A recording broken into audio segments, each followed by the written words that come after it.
am I wrong? You just, your ego will jump in and you'll go, I'm not wrong. There is no way that I am wrong. I am completely in the right. You all don't know what you're talking about. And I know what I'm talking about. And that's it. That is ego in play. That is your ego. And your ego will not back down.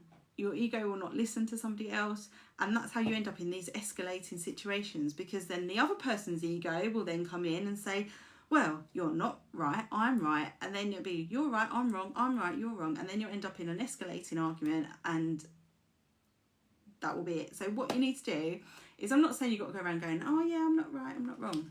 But if you've taken a step back and thought about that, rather than jumping straight into, I'm right, you're wrong. I don't know why I'm doing that little voice. Instead of like jumping straight into it, you maybe take a step back and think, am I right or am I wrong? And have a think about it, because this is what I'm doing now with my partner now. We're not having as many escalating arguments, because it's not necessarily that I'm saying, oh, you're right and I'm not going to listen to anything that you have to say, but I'm actually thinking about what they're saying, and I'm thinking, okay, so you think that and I think this, let's think of this logically, and I'm coming back with a logical answer rather than just a you're wrong and I'm right. Because as soon as someone starts shouting at you or starts telling you that you're wrong, what is your natural reaction? Your natural reaction is to argue back. Well, I've got a little thing in my head. Is to argue back, isn't it?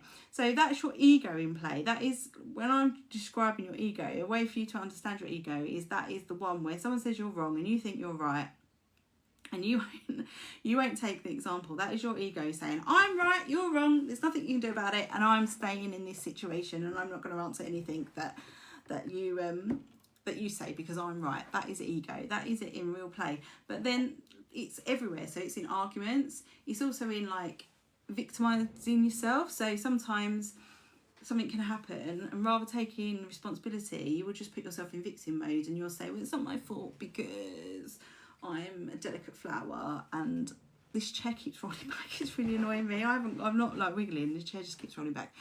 I'm a delicate flower and it's not my fault. I'm just going to hide in this little hole, and I'm going to hide like this in this little hole, and I don't want anyone to talk to me. That is you victimising yourself, but it's your ego, because you haven't taken the time to think about why you're in that situation, because your ego, you've let your ego take control of the situation. And that's what I mean by ego. This is how much, like, there's so many other ways that your ego has a big effect on your life, and it will play its part automatically. You won't even know, you won't even be aware of your ego. Your ego affects your decision, it affects your mood. Like I said, it turns you into a victim mode. It makes you feel superior and justify your actions. So sometimes when you're in a situation where you think, I am completely in the wrong, but I'm not going to back down, because if I back down, I'm going to look really silly, so I'm just going to keep going. That is ego. That is your ego saying, I can't back down. I don't want to back down. I need to not lose face. And if I lose face, then this will happen. And then what? And then what? So if I back down in this argument, they will think I'm silly. If they think I'm silly, then this will happen. And then if they think that, then this will happen. And eventually, when you've done all the thens, I've done this, I've tried this, it will go, the ultimate outcome is death. So your ego is protecting you from a perceived fear of death, which isn't always there. It's just you thinking that your ego. So it can't be eliminated. You can't ever get rid of your ego, because it's a natural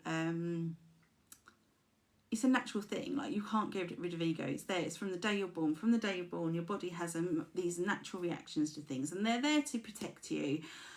And they're very good, but sometimes we let it get away with itself. Sometimes the ego gets out of control. So we need to control the ego, and we need to stop it from helping us making